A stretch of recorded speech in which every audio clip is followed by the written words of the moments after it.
bienvenue dans la deuxième édition du COT, l'émission quotidienne de Courant d'Herbe. Aujourd'hui, pas mal de choses au programme. Et d'ailleurs, pour présenter ce programme, pour présenter ses chroniques, on est en compagnie d'Alan, salut, de Chloé, bonjour, et d'Orlan. salut. On va débuter tout de suite avec un petit jeu que j'ai préparé de culture générale sur le Puy du Fou, parce que c'est le parc d'à côté, hein, on va pas se le cacher.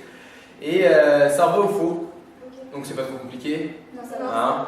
On va débuter tout de suite.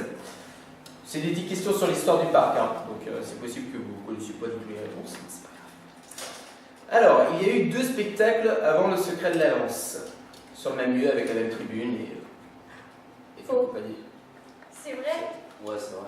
Mais oui, non, par contre c'est vrai, il y a eu 2 spectacles. Il y a eu la fête de la chevalerie au début, puis la bataille du Donjon. Ensuite, avant le Puy du Fou était principalement un lac gigantesque. C'est en comblant ce lac qu'on a pu construire le parc. Oh, c'est faux ça. C'était des champs. Ouais, je pense aussi. C'est une forêt, mais c'est la même chose, hein, à quelques heures près. Il y a maintenant quelques années était présent un spectacle de danse aquatique sur le grand lac du Puy du Fou, avant les orgues du feu et les grandes eaux. Si, là, il y a le piano qui sort là. Avant ça. Ah, ouais. Je pense que ça peut être vrai. Non, moi je dis faux. Moi aussi, je dis faux parce que. Non, mais c'est faux, mais c'est bien. Il y a maintenant quelques années était présent un spectacle comique de musique classique à base de cuivre, à côté du lac. Donc Vrai. des gens qui font de la musique J'avais classique. compris, mais c'est vrai. Des gens qui font de la musique classique avec des cuivres à côté d'un lac, Vrai. C'est tout vrai. en faisant de l'humour. De l'humour. Oui, entre autres. C'est Faux. vrai, t'en connais trop, c'est vrai. Ouais, Faux. faux, bah c'est vrai. C'est la quête J'avais des dit cuivres. au début, alors j'ai- Oui, mais t'as dit faux après.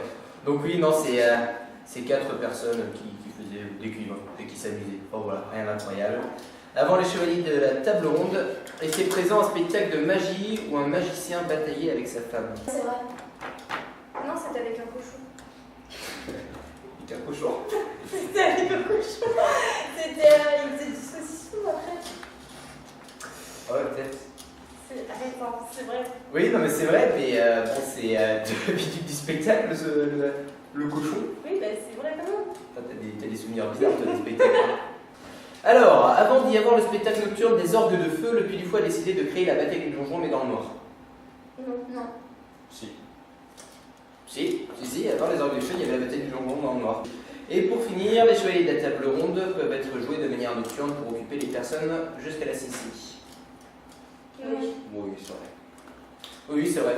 Donc on enchaîne tout de suite avec la chronique de Lou qui va nous parler maintenant des graffitis. Salut à tous, j'espère que vous allez bien. Donc aujourd'hui je vais vous présenter le graphe, comme le transfo qui est derrière moi c'est même moi-même qui l'ai peint. Donc le graphe c'est un art de ville. Donc le graphe consiste à dessiner sur les murs de la ville. Donc pour dessiner sur les murs de la ville il faut une autorisation de la mairie pour savoir si on a le droit et le lieu aussi. Donc si on n'a pas une autorisation de la mairie et le lieu, ça peut être puni par la loi. Après, pour commencer, il faut une sous-couche de peinture pour que la peinture des bombes accroche mieux. Dans un premier temps, il faut faire les contours. Donc après, il faut remplir à l'intérieur des contours. Et pour que ce soit mieux, il faut refaire les contours pour bien les voir. Donc si vous n'aimez pas votre talent de dessinateur, il faut d'abord dessiner chez vous à l'horizontale, faire des dessins sur internet et tout ça. Après il faut faire la verticale pour être habitué au mieux, parce que le plus souvent on est à la verticale, ça dépend. Voilà, je vous présente la chouette que j'ai faite en premier. Voilà, mes vidéos finies, donc j'espère que vous avez aimé. Pas mal, c'est grave. On retrouve Chloé tout de suite pour son jeu 1, 2, 3. Oui, alors je vous ai préparé un petit jeu qui consiste à dire les 3 premières choses qui vous passent par la tête quand je vais vous poser une question. Par exemple, je vais vous dire les 3 premières choses que vous faites le matin et vous allez devoir me dire les 3 premières choses qui vous passent par la tête rapidement, en essayant de répondre quand même à ma question. Je vais commencer avec toi, Alan. Donc, les 3 premières choses que tu fais le matin. Je me lève, je vais m'habiller et je vais répondre à mes messages. Orlan, les 3 premières choses que tu fais en cours. J'écoute, je parle et je crayonne. Colin, les 3 premières choses que tu fais le soir. Je mange, je dors, je lis. Peut-être pas dans le même ordre, mais... Tu lis. Oui, je lis. On reste maintenant dans le dynamisme avec Alan qui va nous présenter sa chronique sur le sport. Merci Chloé. Et oui, aujourd'hui je vais vous parler du rugby. La dernière fois je vous avais parlé du hand. Alors le rugby c'est un sport qui joue à 15 ou à 7 au géo. C'est un sport de ballon mais pas comme les autres car le ballon il est ovale. Et il a été créé en Europe mais beaucoup de gens y jouent et le regardent en France. Comme je dis, c'est l'Angleterre qui a créé le rugby, mais c'est pas elle qui a la meilleure équipe. C'est la Nouvelle-Zélande avec les fameux All Blacks. Il y a une histoire qui dit que le rugby leur a été créé après un match de football. Il y aurait quelqu'un qui aurait pris la balle à la main et il aurait couru tout le terrain pour marquer un point. Mais c'est très longtemps après qu'auraient été créés les essais. Et en France, on a une équipe qui s'en sort très bien. On les appelle les 15. Et beaucoup de gens regardent le tournoi des 6 nations. Il y a à l'intérieur l'Italie, la France, l'Angleterre, le Pays de Galles, l'Irlande et l'Écosse. Cette semaine, on retrouve Orlan une nouvelle fois pour une chronique cinéma, mais cette fois-ci un jeu. Aujourd'hui, je vous retrouve pour une nouvelle chronique, toujours dans le cinéma, mais aujourd'hui c'est un jeu. Les règles du jeu sont les suivantes. Je vous passe un extrait d'un film, enfin sa musique, et vous devez me dire le nom du film. Donc vous devez lever la main, enfin, le premier qui a la musique, enfin le nom du film.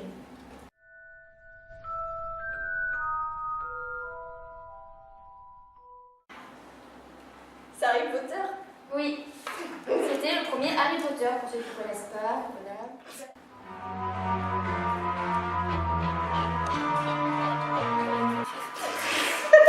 Vas-y, dis-nous. Ghostbusters. Oui, c'est ça. Ceux qui ne connaissent pas. Après, on continue avec le troisième film. Tout se passerait bien. C'est intouchable. Très bien. Intouchable. Si on est une fille que j'ai jamais vue.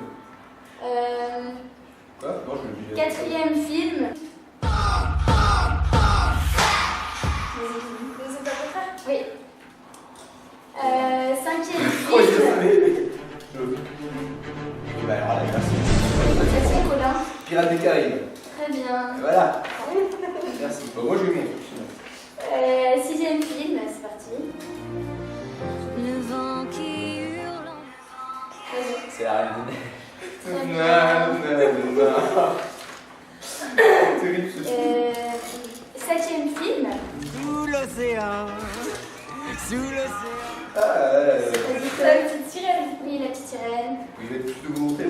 Et huitième film, pardon. Personne? C'est un jingle. Non, j'ai quoi? On est. C'est vrai, je vais. Personne sait. C'était Tamara, pour ceux qui connaissent. Oui, je connais. Voilà, c'est la fin. On est. Voilà. Merci à tous de nous avoir suivis sur cette seconde émission. On espère qu'elle vous aura plu. On se retrouve bientôt pour la troisième émission du COT. Salut!